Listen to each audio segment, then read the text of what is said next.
What's up, ambitious immigrants? Today, I'd like to talk to you about the 5 love languages. And I'd like to, tell you what the 5 love languages can do in helping you improve your relationships in your family or with friends. So the whole idea of the 5 love languages is that all of us have a different way of expressing our appreciation and also feeling appreciated. So you may be somebody who's more inclined to showing appreciation through words, while somebody else prefers gifts, right? So there are many love languages. So without further ado, let me first explain the 5 love languages.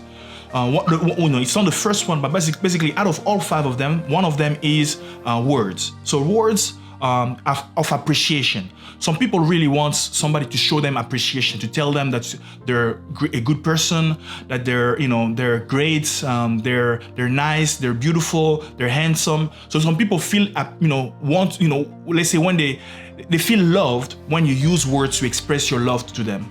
So I'll explain all the love languages, and then we're going to explain why they're important. Another love language is service. Some people feel appreciated when you help them out. So let's say they need help doing something and you come and help them out. You don't have to say anything. All you do is just show through action that you appreciate them, and for them they feel that much appreciation through your service, what you've done to help them out. And then another love language is gifts. Some people feel appreciated through gifts. So the whole idea is that you may help them with a service or tell them how great they are, I love you, or you're a great person, or help them, put things together or fix their car. But it's for them, it's when you've given them a present, like a watch, it could be some jewelry, gifts. That's how they feel like, wow, you love me and thank you for this action that shows your love for me. The next love language is touch. Some people feel appreciated through touch. So basically, some people want physical contact to show, to feel appreciated. You may tell them great things. You may spend, you may spend money by buying them gifts. That for them, it's really physical touch that matters most to them. And then the 5th love language is time. Some people prefer time, right? So you show them that they matter to you by spending time with them. When somebody spends time with them, they feel like, wow, you really care about me, that I feel appreciated that way. You know what I mean? So there are people who have different love languages. One of the mistakes that people make is that they tend to assume everybody is like them, or they tend just to have a preferred love language. Some people will be like, man, you're my friend, I care about you, or you are, my wife, you're my husband, you're my uncle, you're my cousin, you're my parents, I love you. While for them, it's, if you cook them a meal in the morning, they will feel much more appreciated than if you tell them all those great words.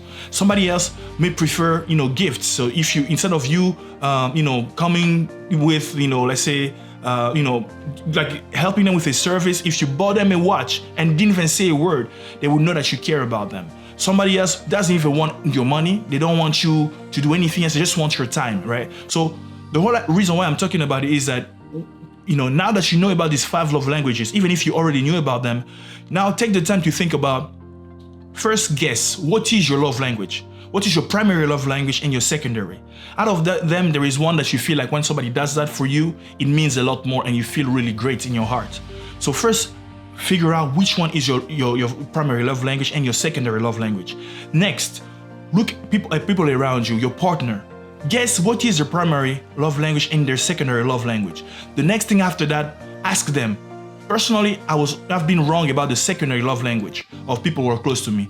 It was easier for me to guess the primary love language, but some people have, you make assumptions, and usually it's because of their own preferences. So, take the time to think about the people around you, your spouse, your friends. It's not just for relationships between, a man and a woman. It's also between, sons and parents. Like some people, some mothers will tell you, I love you, but it doesn't mean as much to their daughter, more so than somebody who's just there holding their kid, somebody who's there buying gifts for the kid, a PS4, a next Xbox. It will mean much more to them. Some people will prefer, let's hang out, let's go out this weekend, let's spend time, together this weekend. And for them, wow, you spend your time with me, I feel appreciated because you spent your time with me. So think about these and really see how you can use them in your relationships, whether it's your relationship at home, with friends, and anywhere else, so that you show people appreciation. Because be feeling appreciated,